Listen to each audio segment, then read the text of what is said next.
Hello and welcome to It's Not Over, a podcast where I celebrate amazing people. I think people think it's just women, so I'm going to bring some men on. But today I have my very, very good friend, Kleisner. Hello. Join me. You were one of the first guests I wanted, by the way. I need you to understand that, because when I think of strong women, you're a badass. You're a mess sometimes, but you're a badass mostly. Okay. Thank you. So thank you for coming. She is a friend of mine. I met her through our daughters were, I love to tell the story, in trouble at school one day. Girls. I think it was your daughter that got my daughter in trouble. You know, it's hard to tell with those two, because you know how you have friends that just bring out the crazy in you? That's Chloe and Jordan. Yes. And who knows, I'm sure they both instigated their way into that office. But yeah, that's how we met. It was a call from the principal's office, and I think did I call you? I think you called me. I needed to find out why my cute little perfect child was ended in trouble. Up in the principal's office. Yes. So that's how all good love stories start. That's right? How it started. Okay, so I want you. There's so many things I want to talk to you about. The first thing is I want to, and we're going to talk about divorce and that stuff, but I wanted to talk about, you got me into yoga and being spiritual, and I don't even know what I owe you for that, because it now is such a huge part of my life. When did the spirituality, and I know you're religious also, all of those things, when did that come to play such a big part in your life? I would say early on, I think I was exposed to God and spirituality with my grandmother. She was just a big woman of faith. And I feel like she was I went to Catholic school and all of that stuff, but she was the one that really introduced me to God. And then in seeing her relationship with God, it did something for me, more so than the school, more so than the church, because after my grandmother passed away, I really never practiced organized religion. Right. I had certain feelings about it, to be quite frank, but my faith with God never went away. And I feel like that was instilled in me by my grandmother, and just seeing what a wonderful person she was and how loving she was. And for me, it just really came from her. It was your mother's mother? It was actually my dad's mom. Okay. My dad's mom was a huge part of my life growing up before I moved to the United States. And I feel that she, even though I was only with her for 11 years, I feel like she definitely shaped the person I am, really. Your being. Yeah. And how nice that you're now, we were talking earlier that your daughter is talks about reading the Bible and is spiritual. And she tells my daughter, we're Jewish. Yeah, God's going to come save you. I'm like, yeah, let's go. It's nice for them to have that. It's so nice. I mean, I feel like people who have faith are built differently, and I'm definitely not one of these fanatics that wants to try to convince anybody. That's really not who I am. I mean, obviously I have best friends from all walks of life. I mean, you and I are very close. Yes. I'm Christian, you're Jewish, and that has never gotten in the way at all. Anyway, I got sidetracked. What was the question? I was thinking as you're talking. Yes. Because we have this script. And yes, but we just start talking all over the place. I don't follow it. But I was thinking how you came to Jordan's bat mitzvah. Yes. And again, how they're experiencing those kind of religious things in other religions. Jordan's been to church with you, and you were at Jordan's bat mitzvah, and it's just so wonderful for them to have that. Yeah, no, for sure. And I think okay, so I'm coming back to it. So your question was Chloe. So Chloe has my 15-year-old, she has a very good relationship with God. I never have pushed it upon her. This is something that she just did herself. Jordan and Chloe have been two peas in a pod for how long? 8 years now? A long time. And it's something that is beyond religion, in my opinion. Yes. When two people connect. And at the end of the day, I care about what's in here, and now so much what your ideals or whatever your faith may be. And I feel like that I'm raising Chloe that way, to be open and accepting of everybody, regardless of whatever you believe. And I think that she has that. I think she has and it. she's funny. She's hilarious. She's freaking hilarious. She is a funny, but funny so girl. is JoJo. Yes. I mean, they have such a wit, It's you know. wonderful. And I'm like, these comebacks. I'm like, you can't even rehearse this shit. Like, how do you come up with the stuff that you come up? And when they're together, they're freaking hilarious. I think we need to have them on the show. We need to have them on their show. And they already have like 2 businesses that we're going to start a business. Yeah, they wrote a business plan. Was it lip gloss? No, they had a shirt making business where they were going to like print stuff on a shirt, and Chloe researched the machine that prints the shirts and the costs and what the supplies cost. They had it written down. They talked about how they were going to raise money to buy their equipment. I thought it was a very well thought out plan for like a 9-year-old. This happened years ago. I remember it different. I think we just wanted to drink wine and keep them busy. And they came up with a business plan. We're like, yeah, go do a business. Yeah, we'll fund it. We'll help you fund it. But that was when our girl gang started, right? And I'm always talking about in the show, when you are down and something's going on with you, I show up. And when I'm down, you show up, or your daughter shows up. And it's such a wonderful thing. We were talking earlier about family. You are family. So thank you for being there. Well, thank you for being there. Thank you for being there. You've seen me in my darkest days. And even when I said to you, Julie, I cannot get out of the house. I don't even know if I can get out of the room, frankly. Right. And you showed up many times. You laid in bed with me. You watched movies with me. You had dance parties with me, and you are like, okay, you're not getting out of your room? Well, the party is coming into your room. And I have videos. That's it. I have evidence where you just came to save me from myself many times. And I'm so grateful for that. It's obviously my pleasure, but this is, and I think I'm so glad you mentioned that, because a lot of women in particular don't ask for help. Maybe they're ashamed that they cannot get out of bed and they want to be so strong. And it was so nice to ask for help. Say, hey, can you do this? Can you do that? So it's so important for women, especially as you get a little bit older, because this is all happening. We talk about menopause, you're a little bit younger. It is, you will get a frozen shoulder, and your skin's going to change, and your anxiety will raise. And it's just kind of nice to have somebody or a group of girls. I know you have a lot of good girlfriends. Agreed. I could not agree more with you, Julie, because if you think about this stage of our lives, like, where are we today? Our bodies are going through a lot of changes again. As a woman, here just one more time. And we are experiencing all these changes physically, hormonally, mentally, emotionally, all of that, what's happening. And then on top of that, we have careers. And then on top of that, we have aging parents. And then on top of that, we have raging teenagers. And we are trying to hold it all freaking together. And I feel like if you don't have the right people in your life, you're going to drown, because it's heavy. It is so very heavy. Every woman that I come across, whether it's in passing or a friend, everybody's going through stuff, and everybody's carrying a lot of heaviness. And if you don't surround yourself with the right people, I feel like you're going to go straight into the freaking grave. And I am personally very fortunate, because God has sent me amazing people. And I have the best family, as you know. And no, we're not perfect.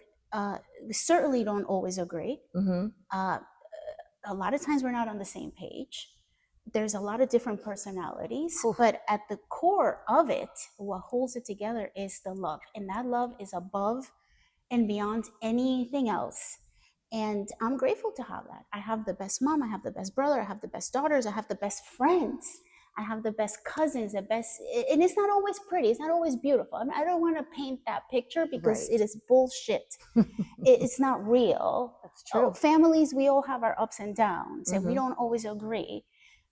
But at the core of it, I know that my mom and my brother and my dad, even though he's far away, and my kids and my family, they would never let me fold. Never. They just would never let me fold. No. And there's been times where I've been very, very close, and I know that somebody's got my back.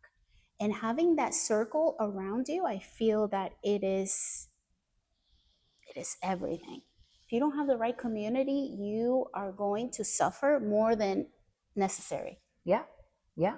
It's so wonderful to have that and to ask for help and to know who to ask. And you have all these people. Your relationship with your family is unbelievable. I've never seen really anything like that. So it's solid, Jules. It's solid. But I see it with you too. I mean, I see your relationship with Michael.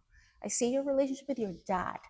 Like, I watch the videos of you and your dad, and frankly, I get emotional because I'm like, in 10 years, these videos are gold. Mm-hmm. And the fact that you go out of your way and you talk to him and you film him, I'm like, it is so beautiful. It is.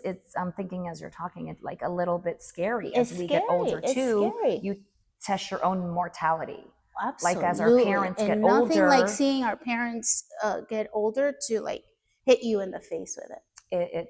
It's scary, but it's lovely. And like you keep saying, we keep going. We keep going. Life is happening. We're on this amazing floating ball in the universe. We are. Doing the best that we can. Doing the best that we can. So let's talk about, you mentioned Michael, my ex-husband. Yes.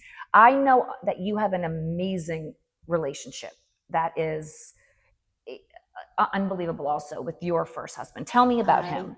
Actually, my relationship with my ex-husband flourished after we got divorced. Frankly, I mean, he's a wonderful man. He's a wonderful, wonderful man, but our relationship did not work. And we tried to make it work, and it didn't work. But he's always been a great dad. Yeah. And he's a hands-on dad. In fact, while I'm here doing this, he's taking Chloe to get her license permit. Oh, gosh. I'm not doing it. He's handling that. Yeah, he's better for that. And I feel that, yeah, I mean, I'm lucky in that sense too, that Chloe has the best dad in the world. And we have the best relationship now that we're not together. I hear that a lot. A lot. I hear. And we co-parent very well. And I see you. I mean, I feel like you and Michael are an example of what it should look like to co-parent two kids, one in high school, another one in college. You guys take these trips together. Like, who does that? Not a lot of people do that, Jules. We don't think anything's... It's normal. Yeah. And how beautiful is it for your girls? Beautiful. And we're family. You are family. We will always be family. You are family. And it shows. Thank you. Now, when Ivan, when the two of you decided that you weren't going to be together anymore, you have this amazing relationship now. Mm-hmm. Do you have advice on how to maybe help someone else work toward that? I will say for me, and what worked for us was that we kept Chloe on the forefront of every decision that was made. Mm-hmm. So aside from my feelings and his feelings and you're right or you're wrong or I did it this way and you did it, aside from all of that, our focus was always Chloe. So we will always bring it back to Chloe, like what is best for Chloe. And from there, we made all of our decisions until today. So whether we are aligned 100% or not, which for the most part we are, but even if we're not aligned on some things, at the end of the day, we bring it back to what's the best thing for Chloe. Right. And then from there, we just move forward. How wonderful. And I want people to understand it's not always easy. Like it's not. Michael and I have this amazing relationship and you and Yvonne have this amazing relationship. Part of it is recognizing what's worth fighting about and keeping your focus on your kids. It is not easy. People get caught up in finances or accountants or people very much get caught up in the shit in the middle. I see it. I know you see it a lot more. I do. In your line of business, you see all of this ugliness going around and the kid is just sitting there absorbing all of this. I do. And I speak a lot with adolescents and children. And they need it the most, I feel like. They need it the most. They need it the most. because mom's doing this and dad's doing that, and they're hearing their parents. And even if they're back in the back of the car with their earbuds, they're hearing what's going on. It affects them. Look at Chloe, look at our children.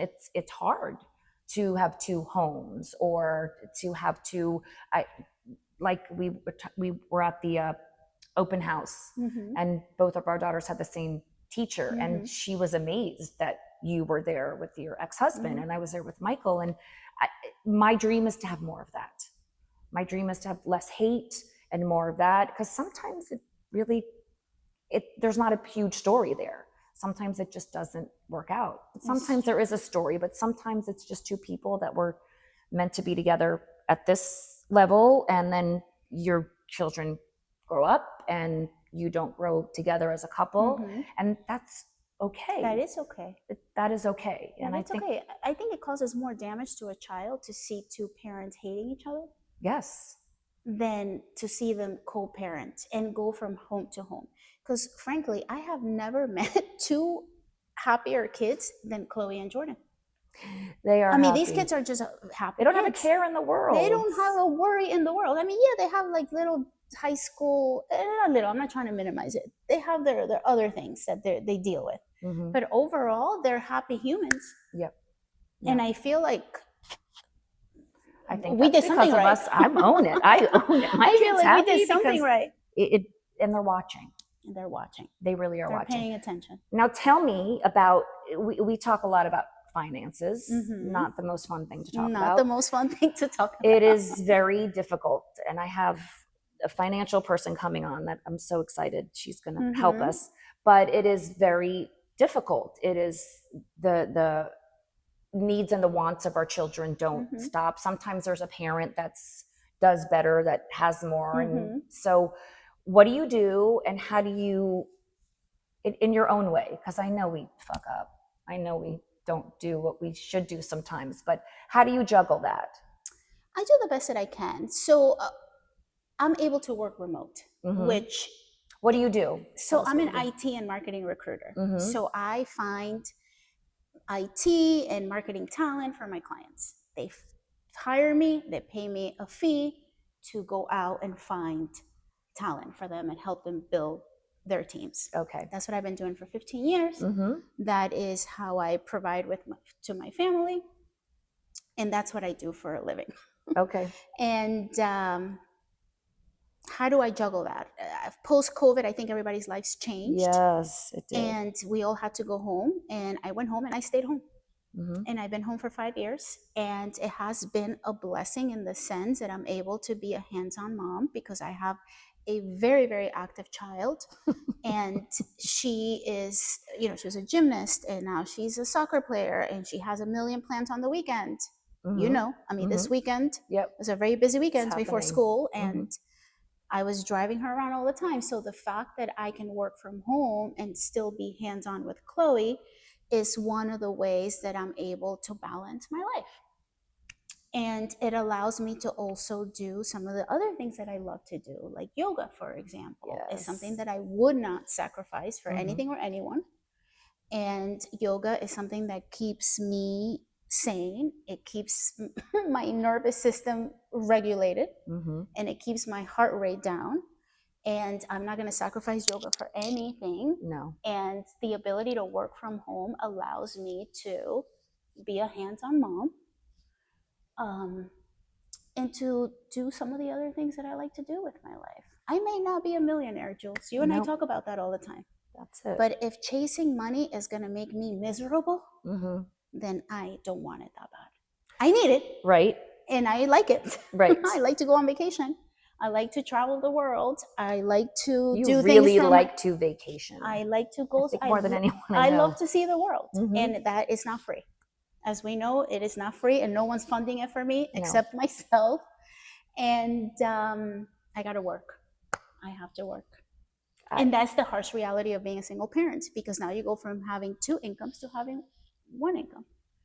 And therefore, it's a blow. There's some adjustments that need to be made. So yeah, I still have to work, and I will continue to work until I cannot anymore. But I also want to spend my time doing the things that I love to do. And being a mom and doing yoga and traveling are things that I love to do, and I'm not gonna sacrifice that. Well, what is next?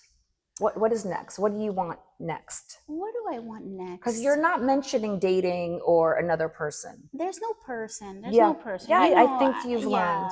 I went through, and I'm a I hopeless love romantic. that. I love that. I'm a hopeless romantic. I've Yes, been you are. married 3 times, and I'm not ashamed to say it. And if I find love again, I probably would walk down the aisle again with the right person. You do love love. I love love, and I love being in a partnership. No, I'm not dating. I went through a pretty painful divorce 2 years ago, and I am healed, thank God. But that took some time. It took some time to heal, and I was not mentally ready to date. You got help. You went and asked for help. I definitely want you to mention that, because I went to someone, get help. yes. I knew that it was bigger than me, so I went to get help. I worked with a therapist, as you know. I worked with a coach as well. I surrounded myself with the most amazing people like you. And you're always working. You're always you never arrive. You never arrive. You never arrive. But I have come a long way. Even though I know I still have a long way to go. Yes. I've come a long way. And I also really leaned into my faith. And, you know, I mentioned before, I'm not here to talk about, trying to convince anybody to anything. Like, I respect whatever, but I'm also not going to deny my own, of course, faith. And I leaned a lot into God. And yeah, I got help.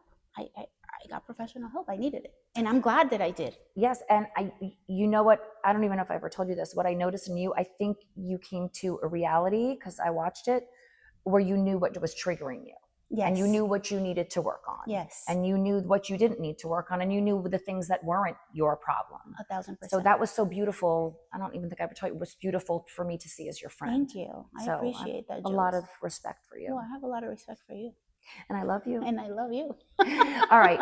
Thank you for coming. Thank you so much for coming. The girls are going to be so excited to see us. Thank you for having me. This is an honor. I love what you're doing here. Thank you. You are going to change lives. And because you're going to change lives, this is going to take off, and it's going to be a huge success. And I'm honored to be here. Thank you. Thank you for joining. It's been too long, and you need to come back, because there's a couple things we didn't get to. Okay. I love you. All right. Thank everyone for joining us. We're going to put some information on how to subscribe in the comments below. And thank you again. Thank you, Kleisner. Thank you for joining us. And stay tuned for more. Bye.